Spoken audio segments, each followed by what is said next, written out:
There is a moment that many people misunderstand completely. They believe discipline feels heavy because effort itself is painful. They assume the weight comes from the work, the routine, the repetition. But the ancient warriors of Japan saw something different. To them, the true burden was not discipline. It was resistance.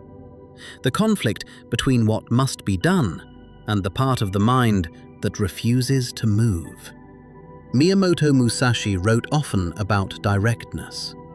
A mind divided against its own action becomes weak before the action even begins.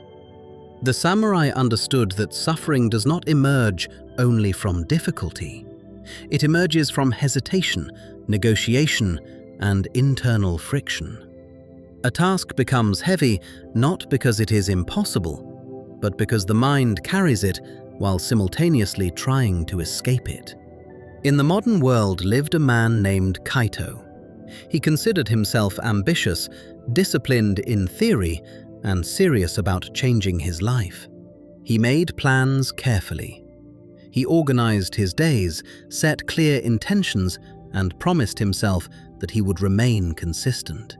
Yet each morning, something strange happened. The smallest tasks felt unbearably heavy. It was not physical exhaustion.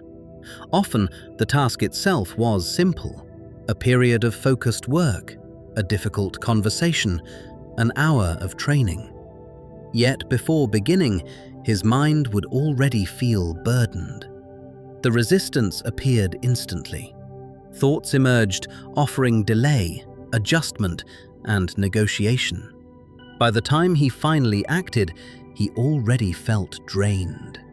At first, Kaito believed this heaviness meant something was wrong with him. He assumed disciplined people must feel naturally motivated. He imagined the samurai as men untouched by reluctance or resistance. But this misunderstanding caused him to suffer even more, because every moment of internal resistance became proof in his mind that he lacked discipline entirely. The samurai would have viewed his condition differently.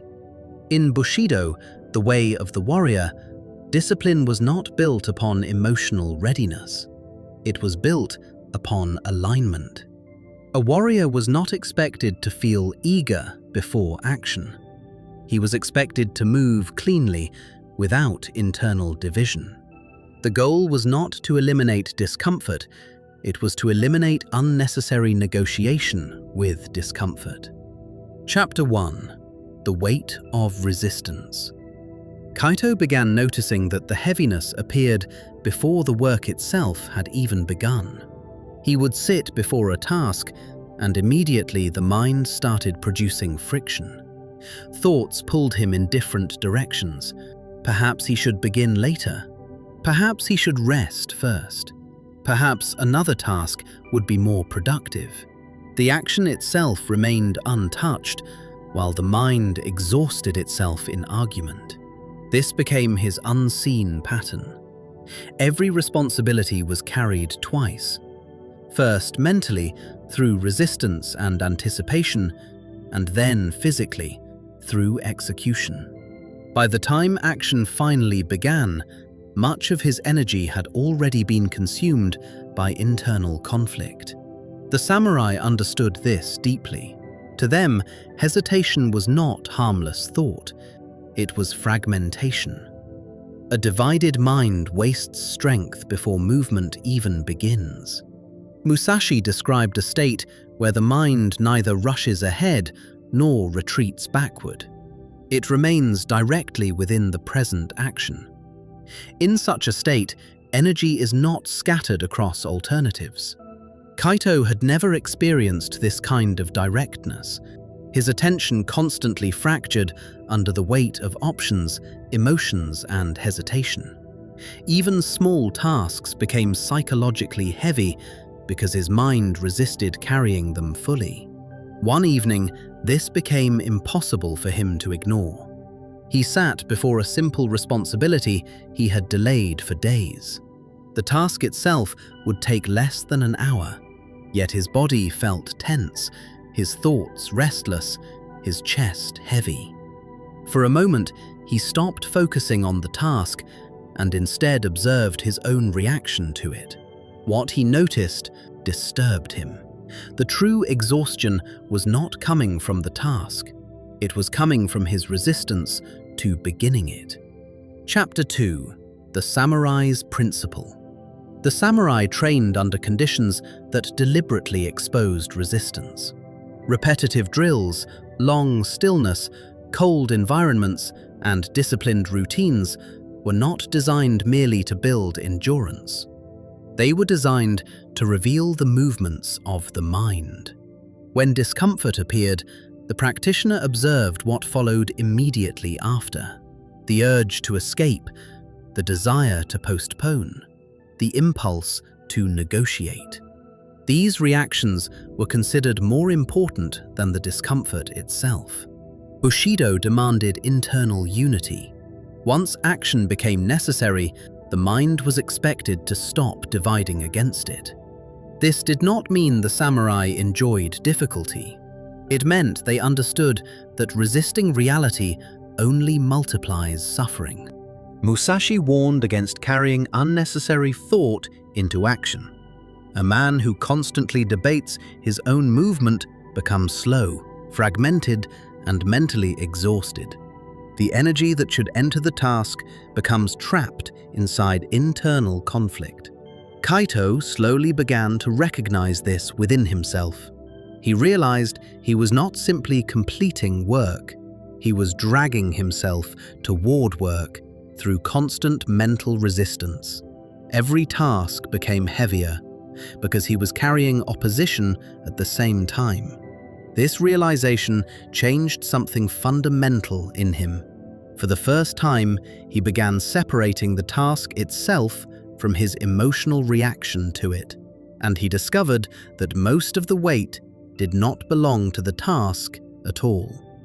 Chapter 3: The Habit of Negotiation. Kaito's mind had developed a habit he barely noticed. Before every meaningful action, negotiation began automatically. If he planned to train, his mind searched for reasons to reduce intensity. If he planned to focus, distractions suddenly appeared important. If discomfort emerged, another option immediately seemed more appealing. These thoughts arrived so quickly they felt natural. But the samurai understood that what feels natural is often only repeated conditioning. The more Kaito obeyed these negotiations, the heavier discipline became. Because each delay reinforced the belief that action required emotional permission first. And emotional permission rarely arrives when discomfort is present.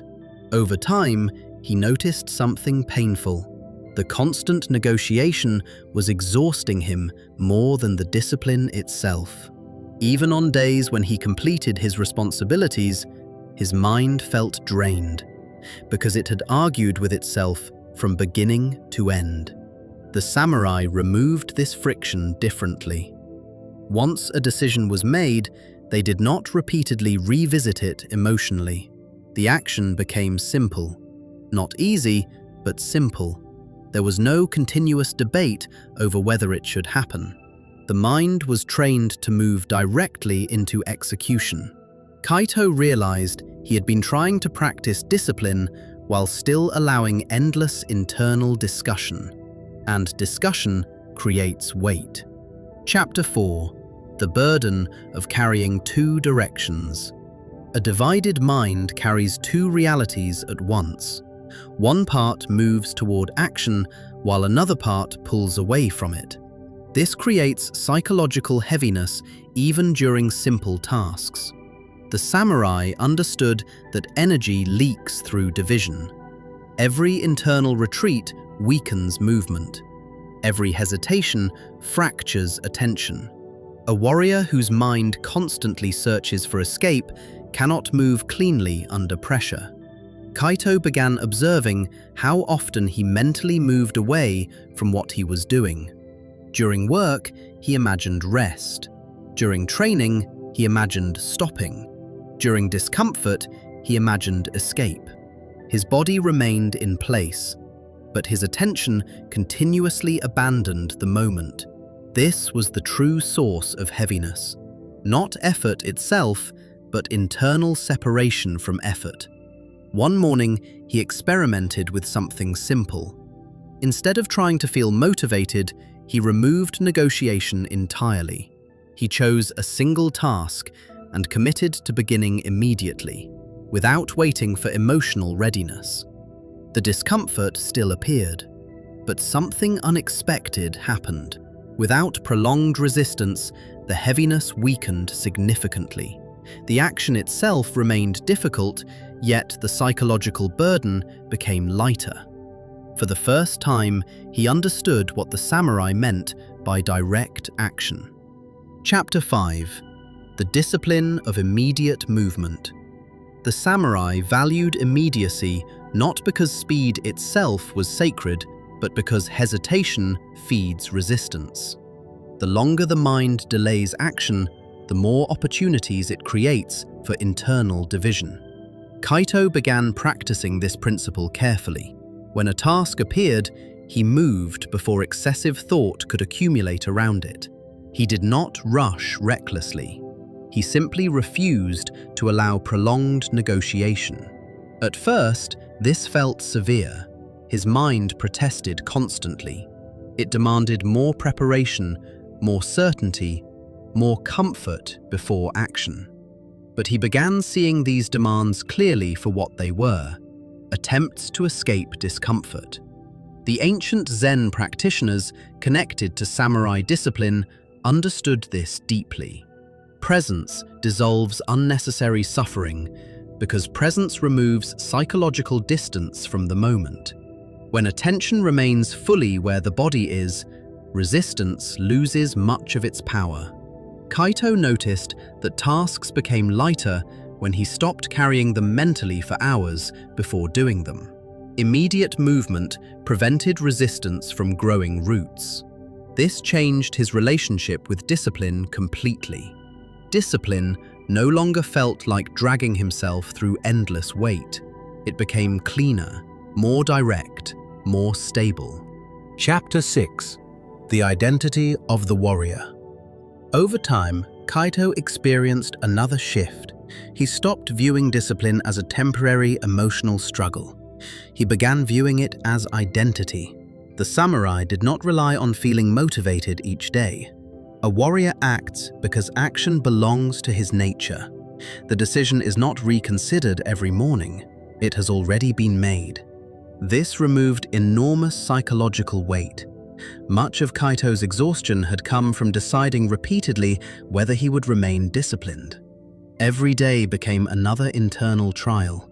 Every action required emotional approval. But identity simplifies movement.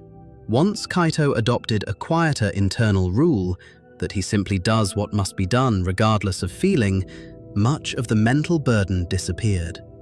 Resistance still appeared, but it no longer controlled the direction of his actions. The samurai understood that discipline becomes lighter when it stops depending on mood. Not because the tasks become easier, because the mind stops fighting itself at every step. Chapter 7. The Stillness Beneath Effort. As months passed, Kaito noticed a deeper calm emerging beneath his routines. The external structure of his life had not dramatically changed. He still worked, trained, faced discomfort, and carried responsibility. But internally, the constant friction had weakened. Tasks no longer felt like battles against himself. He began entering action with less emotional noise. His attention stopped scattering across resistance, escape, and hesitation. The samurai cultivated exactly this condition. Not endless intensity, but steadiness. A mind that no longer negotiates unnecessarily conserves enormous energy. It remains grounded even during effort. This creates a quiet strength invisible to most people. Kaito realized that discipline had never truly been heavy. What was heavy was carrying resistance while trying to move forward at the same time. And once resistance weakened, action became cleaner. Chapter 8. The End of Unnecessary Suffering. Most people assume discipline hurts because responsibility itself is painful. But the samurai understood something far more precise. Pain is often multiplied by mental recoil. The moment the mind begins arguing with reality, suffering expands. The task remains the same, but the burden doubles because resistance is now being carried alongside it. Kaito began seeing this everywhere. The people most exhausted were often not those doing the hardest work. They were those trapped in constant internal conflict with what needed to be done. The samurai trained to remove this conflict, not through force, but through alignment. When the mind stops pulling away from necessary action, a different experience emerges. Difficulty remains, but heaviness fades. Effort remains, but unnecessary suffering disappears. This was the quiet clarity Kaito had spent years searching for. Conclusion: why discipline feels heavy. Discipline feels heavy when the mind carries resistance against its own movement. The task itself is rarely the true burden. The burden is hesitation, negotiation, the endless internal recoil from discomfort and responsibility. A divided mind exhausts itself long before action is complete. The samurai understood this with severe simplicity. A warrior does not wait to feel perfectly ready. He does not continuously debate with himself once action becomes necessary. He removes unnecessary division and enters the moment directly. When resistance weakens, discipline changes. It becomes quieter, cleaner, more stable. Not because discomfort disappears, but because the mind no longer multiplies it through internal conflict. And in that directness, something unexpected appears. Not intensity, not emotional excitement, but a calm, grounded strength that moves without wasting energy fighting itself. The weight was never discipline. The weight was resistance.